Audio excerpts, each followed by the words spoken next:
श्रद्धा हत्याकांड के आरोपी आफताब की पुलिस रिमांड 4 दिन के लिए बढ़ा दी गई है। आज सुबह आफताब की साकेत कोर्ट में ऑनलाइन पेशी हुई, जहां दिल्ली पुलिस ने रिमांड बढ़ाने की मांग की थी।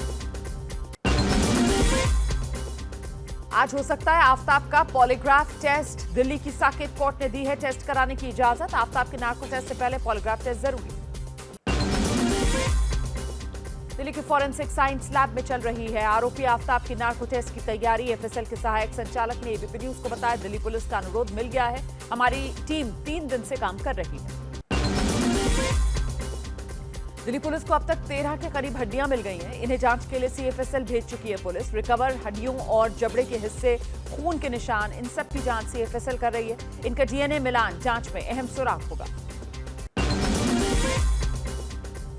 श्रद्धा मामले की जांच सीबीआई को सौंपने वाली जनहित याचिका पर आज सुनवाई। दिल्ली हाईकोर्ट में दायर की गई है जनहित याचिका। याचिका में दलील, दिल्ली पुलिस सही तरीके से नहीं कर पा रही है जांच। श्रद्धा से मारपीट करता था आफताब। नवंबर 2020 में आफताब के खिलाफ श्रद्धा ने दर्ज कराया था केस दर्ज कराने में श्रद्धा की मदद करने वाली पूनम बिरलानी ने भी दिल्ली पुलिस को दर्ज कराया अपना बयान। कहा, जब वो मिली तो श्रद्धा के चेहरे पर जख्म के निशान थे। आफताब श्रद्धा पर नॉनवेज खाने का दबाव भी डालता था। पूनम ने एबीपी न्यूज को बताया, आफताब लिव इन में श्रद्धा के साथ रहते हुए भी 4 लड़कियों को डेट कर रहा था, जिसको लेकर दोनों के बीच झगड़ा होता था। श्रद्धा हत्याकांड की जांच करने वसई पहुंची दिल्ली पुलिस की टीम। अब तक 14 गवाहों के बयान दर्ज कर पाई। बयानों के अलावा उसे नहीं मिला कोई सबूत। माना जा रहा है वसई पुलिस की लापरवाही से सारे सबूत नष्ट हो गए। वसई में श्रद्धा के घर पहुंचे बीजेपी नेता किरीट सोमैया। श्रद्धा वालकर के पिता से मुलाकात की। फास्ट ट्रैक कोर्ट से सुनवाई की मांग पर कहा, जल्द से जल्द उन्हें न्याय दिलाने की कोशिश करेंगे। श्रद्धा मामले में एनसीपी सांसद सुप्रिया सुले की मांग। कहा, इस तरह के जघन्य अपराध करने वालों को मिले कड़ी सजा। फास्ट ट्रैक कोर्ट में हो सुनवाई। गुजरात में आज बीजेपी दूसरे चरण की 93 सीटों के लिए धुआंधार प्रचार करेगी। आज बीजेपी के सभी स्टार प्रचारक इन 93 सीटों पर अपनी ताकत झोंकेंगे। इनमें सभी राज्यों के सीएम, केंद्रीय मंत्री शामिल। गुजरात के सुरेंद्रनगर में पीएम मोदी का कांग्रेस पर करारा वार। कहा, कांग्रेस वाले कह रहे हैं मेरी औकात दिखा देंगे। मेरी तो कोई औकात है ही नहीं। मैं तो जनता का सेवक हूं, मुझे तो गुजरात का विकास करना है।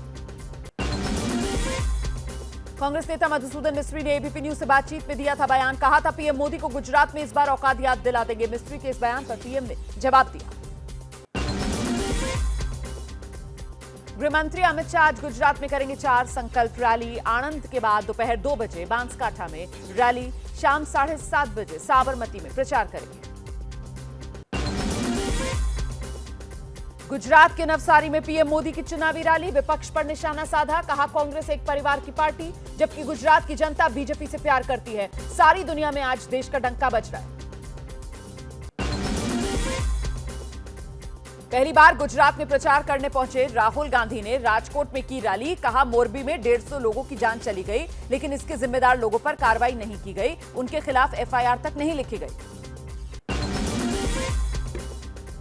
वडोदरा में सीएम अरविंद केजरीवाल का रोड शो। कहा, बीजेपी वाले रोज झूठे स्टिंग लेकर आ रहे हैं, कोई इन पर भरोसा नहीं कर रहा है। खुद अमित शाह जब गुजरात जेल में बंद थे, उन्हें वीवीआईपी ट्रीटमेंट मिलता था। एआईएमआईएम प्रमुख असदुद्दीन ओवैसी का अहमदाबाद में प्रचार। बीजेपी कांग्रेस दोनों पर हमला बोला। कहा, गुजरात में कातिल भी मोदी के लिए वोट मांग रहे हैं। कांग्रेस कमजोर को और कमजोर बनाती है।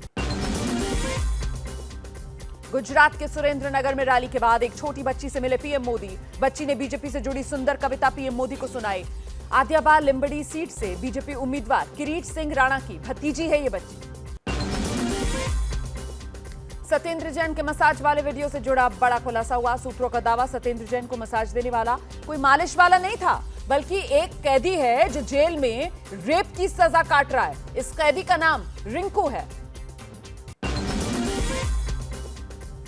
दिल्ली में आम आदमी पार्टी के विधायक गुलाब मटियाला की पिटाई। एमसीडी चुनाव में टिकट बंटवारे से नाराज पार्टी कार्यकर्ताओं पर ही पिटाई का आरोप। गुजरात के प्रभारी भी हैं गुलाब मटियाला। बीजेपी ने आम आदमी पार्टी के विधायक के पिटने पर निशाना साधा। संबित पात्रा बोले, ये है पार्टी की ईमानदार राजनीति का ड्रामा। दिल्ली बीजेपी ने कहा, ऐसे ही आम आदमी पार्टी के सारे विधायक पीटे जाएंगे। दिल्ली एमसीडी चुनाव में बीजेपी बागियों से परेशान है। पार्टी ने अपने 11 कार्यकर्ताओं को 6 साल के लिए पार्टी से बाहर निकाला। ये बागी पार्टी के खिलाफ जाते हुए एमसीडी चुनाव में मैदान में है। दिल्ली में कांग्रेस नेता अजय माकन प्रेस कॉन्फ्रेंस कर केजरीवाल को घेरेंगे। बिजली नीति पर घेरने के लिए करेंगे प्रेस कॉन्फ्रेंस। राजस्थान प्रभारी पद से इस्तीफा देने के बाद अजय माकन पहली बार मीडिया से मुखातिब होंगे। राजस्थान के श्रीगंगानगर में भारतीय सेना का युद्धाभ्यास। फायरिंग अभ्यास में सेना की तोप, टैंक, हेलीकॉप्टर के अलावा वायुसेना भी हिस्सा ले रही। ड्रोन भी अभ्यास में शामिल। गुवाहाटी में भारतीय सेना की आकाशगंगा टीम का अद्भुत प्रदर्शन। आसमान से लगाई फ्री फॉल छलांग, जमीन पर सुरक्षित उतरा जाबाज जवान। संयुक्त अरब अमीरात के विदेश मंत्री शेख अब्दुल्ला बिन जायद 2 दिन की भारत यात्रा पर। भारतीय विदेश मंत्री एस जयशंकर से करेंगे अहम बातचीत। परस्पर हित के वैश्विक मुद्दों पर होगी चर्चा। पीएम मोदी ने कजाकिस्तान के नए राष्ट्रपति बनने पर तोकायफ को ट्वीट कर बधाई दी है। कहा दोनों देशों की आपसी साझेदारी को और मजबूत करने के लिए उनके साथ मिलकर काम करने को उत्सुक। रक्षा मंत्री राजनाथ सिंह 2 दिन के दौरे पर कंबोडिया पहुंच गए हैं। भारत आसियान रक्षा मंत्रियों की बैठक में भाग लेंगे। रक्षा मंत्री 23 नवंबर को बैठक को संबोधित करेंगे। वो कंबोडिया के प्रधानमंत्री से भी मुलाकात करेंगे। शीतकालीन सत्र में राज्यसभा में नेता विपक्ष के पद पर फिलहाल बने रह सकते हैं कांग्रेस अध्यक्ष खड़गे। कांग्रेस में है एक व्यक्ति एक पद का नियम। अभी तक कांग्रेस ने नेता विपक्ष को नहीं किया तय। आज समाजवादी पार्टी के संस्थापक मुलायम सिंह यादव की जयंती है। सेवा और संघर्ष का संकल्प लेंगे एसपी कार्यकर्ता। पूरे उत्तर प्रदेश में होगा रक्तदान कार्यक्रम, फल वितरण और हवन पूजन। 10 अक्टूबर को मुलायम सिंह यादव का निधन हुआ था। पेंशनधारियों के लिए अच्छी खबर। अब लाइफ सर्टिफिकेट के लिए बैंक जाने की जरूरत नहीं। ऑनलाइन हर साल जमा कर सकेंगे जीवन प्रमाण पत्र। केंद्र सरकार के करीब 75 लाख पेंशनधारियों को फायदा होगा। केंद्र सरकार की ओर से आयोजित दूसरे रोजगार मेले में आज पीएम मोदी ने 71,000 नवनियुक्त कर्मचारियों को नियुक्ति पत्र बांटे। पीएम मोदी ने कर्मयोगी प्रारंभ मॉड्यूल की भी शुरुआत की। दूसरे रोजगार मेले में आज पीएम मोदी वीडियो कॉन्फ्रेंसिंग के जरिए जुड़े और नए कर्मचारियों को संबोधित किया। कहा 1 साल में 10 लाख नौकरी देने का लक्ष्य है।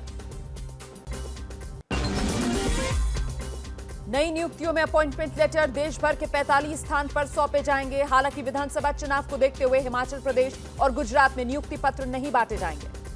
क्या मजबूरी है मेरी बताइए। मैं अभी आपको बताती हूँ कि मैंने ओए होए होए होए नमकीन के चटकारे लेते हुए टकटकी मार के डिबेट शो को पॉज रिपीट कर करके देख रहे हैं जोगिंदर जी। इनकी तरह आप भी देखें अपनी फेवरेट डिबेट्स को रिपीट कर और डाउनलोड कीजिए एबीपी लाइव ऐप अपने स्मार्ट टीवी पर।